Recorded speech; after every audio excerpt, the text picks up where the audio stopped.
Greetings everyone, here's a delightful video. I'm going to talk about Pitford, the Gateway to Ruins for the Mutant Epoch tabletop adventure role-playing game from Outland Arts. And I do say this is, I believe this is the first book past the core rulebook or the hub rules. I think sometime next week, most likely going to be the release date for the expansion rules for the Mutant Epoch. However, it might be pushed back like a few more days because he had to hunt for some issues in it. But anyways, this is a softcover book. All these Mutant Epoch books are fairly cheap on Amazon, but you can also buy them from the Outland Arts website. So, right there. There's also various free supplements for the Mutant Epoch as well. So you can pull those down there, as well as a template for a Game Master screen. I really wish the Game Master screen was sold as an actual product regularly. And there was also a starter set. So let's begin here. This is essentially a community supplement, or the designation is right there. Each one of these books typically has a number. This MSRP is, by the way, for $25 basically. And as you can see on the cover, if you've never looked into the Mutant Epoch, let's just say the Mutant Epoch is so broad in variety and potential for different player characters that Dungeons and Dragons, even like Dungeons and Dragons 3.5, is a serious struggle for the range of potential of variety for character creation. Okay, I'm talking about Dungeons and Dragons 3.5, literally the most broad and the deepest version of Dungeons and Dragons ever created, has fewer options than the Mutant Epoch, but largely just because the Mutant Epoch is an extremely has an incredibly deep character creation system that can be random rolled on the fly. So here we go. If you want more information on the Mutant Epoch, right there is the website. This product is published in the United States of America. So you buy it, you're buying American. You have a very nice inner page. It's immediately after the cover here. You got some artwork on the opening page of the Pitford. In the far future, or not so far future, okay, there was a great catastrophe. There was numerous wars, technological advancements, and a lot of horrible things, crazy things that happened. Genetic manipulation technology advanced rapidly. Robotics advanced rapidly. All kinds of crazy stuff advanced rapidly. And this resulted in a lot of genetic manipulation in the world. So you have genetically engineered humans and a lot of bioweapons and radioactive components and stuff like that in the atmosphere. This is very much in...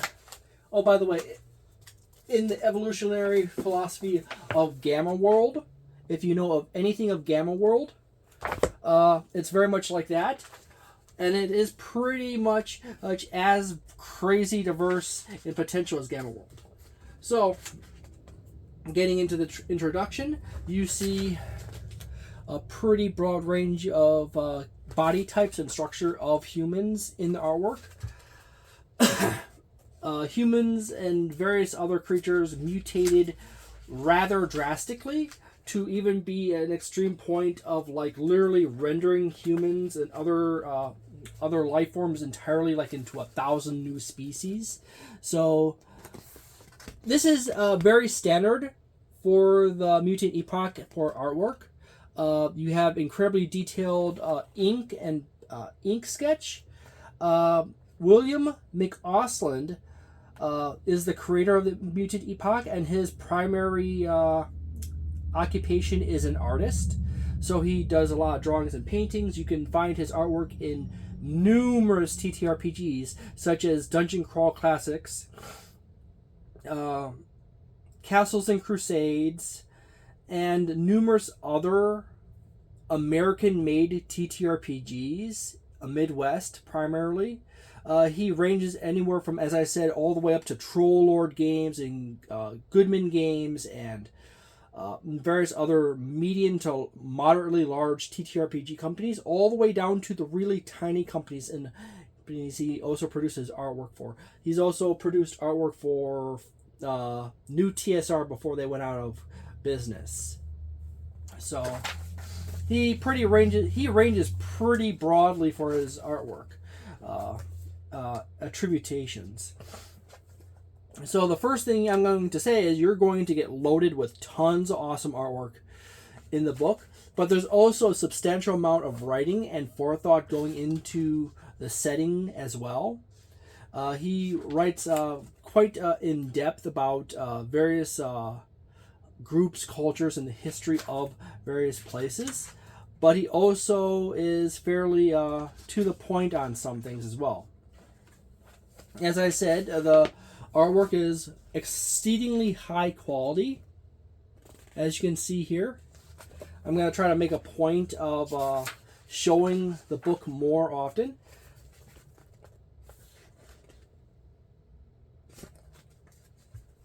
So you have an interesting range of artwork for various places and characters. And yes, that is a four-headed person.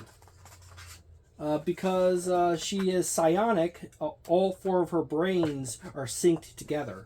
So each little page and section covers like a different section inside of Pitford. There's an interesting web of character interactions between various business people throughout Pitford. You have a arena where your party can go to and battle it out. You have a broad range of characters in the Mutant Epoch. However, it still very much fits. It's that 1980s, early 1990s art style or setting. A lot of cybernetics and characters. A lot of tables for different items for each place. So if there is a list, if there's a place like you go to for buying weaponry or buying drinks or anything else like that, you have nice handy dandy tables for doing that. And obviously that's not all the options you can have there. You can always expand that, but generally having a nice little starter list for a establishment tells you how the economy is operated and how to price your own products in the setting. So it has that very Gamma World Fallout vibe about it. And as I said, due to genetic manipulation and mutations, you have an extremely broad range of humanoids, perhaps to rather drastic extremes. You also have replicants or androids that look like human, but they're not at all human. They're literally just machines that are just designed to perform a task. JoJo's weed drug price list. So you even have prices for illicit substances. And personally, I've always found, in spite of the fact that I don't do any drugs myself, that always including something like that in a setting is an automatic win for a few people here and there. I'm not going to show you the entirety of the book. There is a lot of stuff. This book, as I said before, covers all the core facets of Pitford. So if you are really interested in the Mutant Epoch and having a starting city for your characters to start out in, you can definitely pick this book up. I do highly recommend it overall.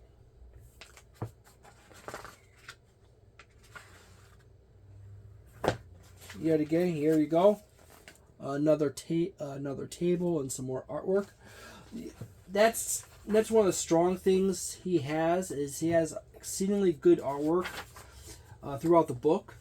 I wonder if there's actually a color version of these books. But anyways, I buy all of them off of Amazon, so in order for me to do any overviews, or I buy them from local stores, but Amazon is the one that gets me the most options for the least amount of cost and travel, because I end up having to hunt around to different stores and to find systems to show off and collect, and sometimes that is quite hard to do. Most stores carry Pathfinder, Dungeons and Dragons, and random bits and bobs of different systems. Yet again, more tables for each business for sale, selling different items for different businesses. Artwork of a tank. I haven't even gotten through like half this book, and generally I do like very much how much variety of artwork is in this book as well. There's another good example of a replicant or an android, and more tables. Tech Lord's Robotics. All the different items for modifying your characters or robots. You have another example of extremely broad range of mutations and character customization. The Mutant Epoch is so deep and broad in the potential for mutations and character customization that the system is actually by default a random roll system, because if you could pick and choose your character's mutations, you could end up with an exceedingly powerful character, or specifically design them to cover specific set of situations highly efficiently. And the random roll system allows for some randomness of having a mismatch of characteristics and a few disadvantages tossed in. Zach's Funeral Service.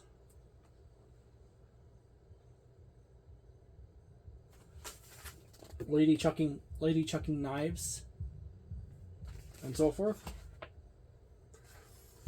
So anyways, I would definitely say this is highly worth it if you are interested in the Mutant Epoch. My only problem right off the bat is the fact that for the most part, a lot of sections in the book, you'll have breakdown little rules for each little section. However, if you remember from earlier on, when it's talking about one specific place or another, you'll end up with extremely long sections of text with maybe an occasional number by them to designate it where it is on the map or something in relationship to something else. The negative of this is that the long text results in it becoming harder to read for people with ADHD or dyslexia, as it requires much more mental energy to keep track of where you were in a wall of text. So probably breaking it up into smaller sections and putting a piece of artwork here and there between in the sections would be really nice. So, Mouse Girl. And that's the range of the Mutant Epoch. You can have anything from Gerbil Girl or Spider-Man or whatever the heck you want in characters. It's just naturally just built random generation. But the artwork is exceptional in the system.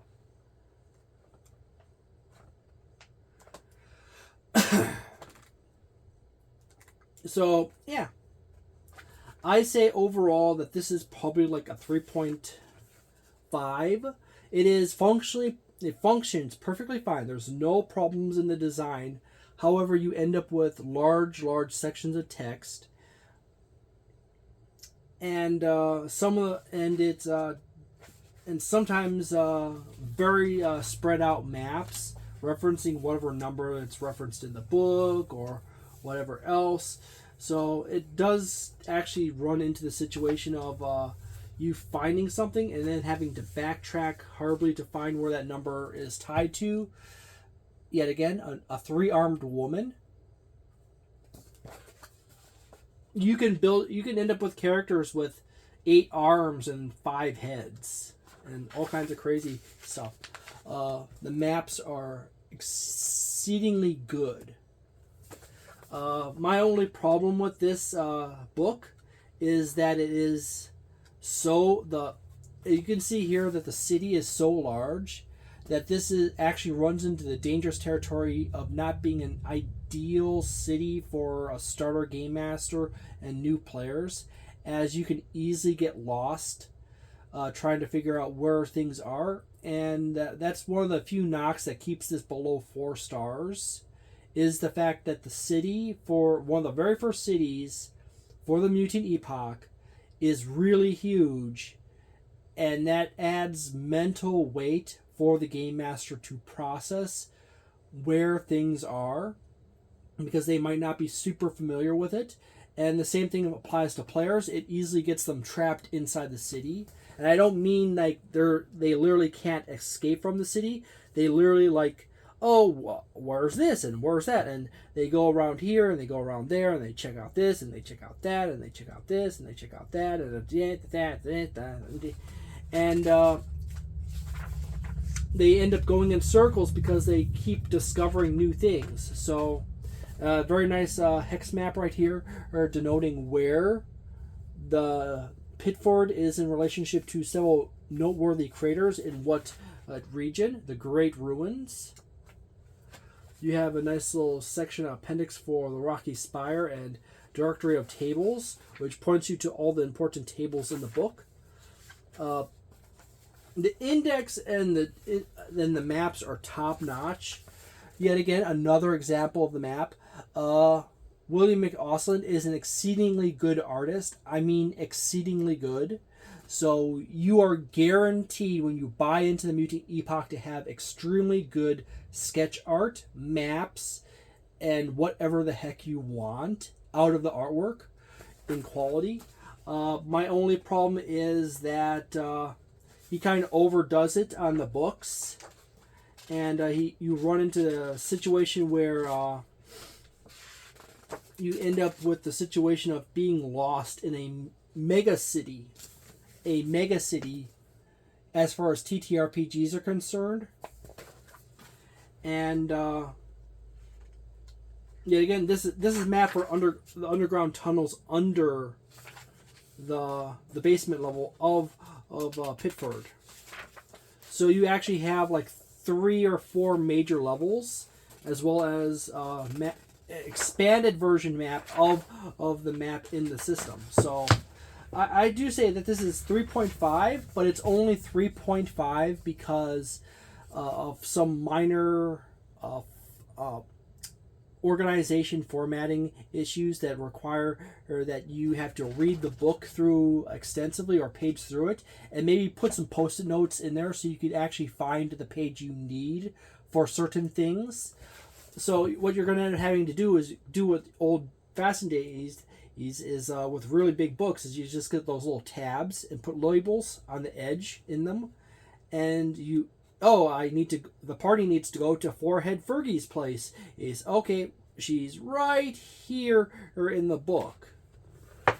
Let's see if I can find Forehead Fergie without I know she's towards the front. If you remember before, she was the lady with 4 heads with its has psionic powers, and all her heads are mentally linked together. There she is. It took me a little moment, but there's her place, Forehead Fergie's Outfitters. So, and her list of prices. So that's about the only thing I really can knock these books, is that yes, they have exceptionally good table of contents in the front, and they have really nice maps in the back, as well as a exceptionally good index and appendix for finding a directory for tables and appendixes. But you run into the problem when you try to find a page very quickly, and you like, okay, I know where X play, I know what I want, what page number I have to look for. By the way, the page number is up here, tucked into the corner, inside the bar.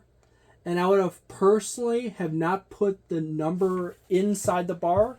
I would have actually put a hole I would put a hole in that bar right there and put the number inside the bar.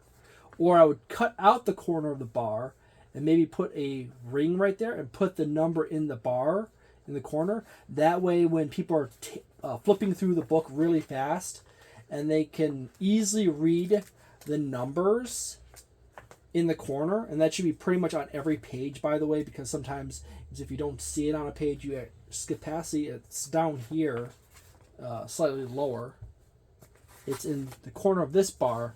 It's in this bar, so minor issues that add to slight inconveniences, but overall, it is an exceptionally great book with lots of awesome artwork.